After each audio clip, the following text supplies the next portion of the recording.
Assalamu alaikum warahmatullahi wabarakatuh. Ashama ilmaan Oromoodha. Bakka jirtanitti akka jirtanitti rabbiin xiqqoo fi jalisin haa kaa'atu. Na qabdanii fayyaa keessanii bakka jiraattanii dansaa ragaanii rabbii tolchaa haa ta'u.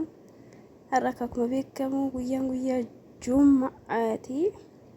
Guyyaa filatamaadha. Guyyaan akkaan amantii Islaamaa keessatti illee sadarkaa qabu jedhamee yaadamu.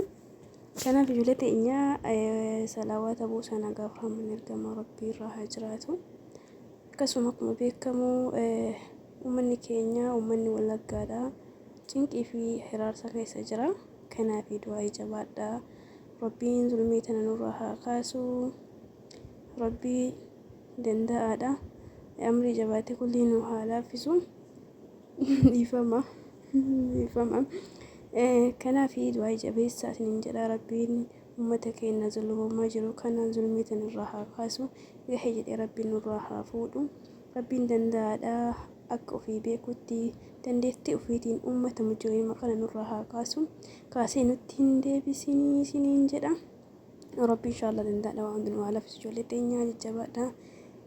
Du'aa jabeessaa isiniin jedha. Yeroo gaarii illee nuuf qabaadha. Rabbi isin haa tiksu.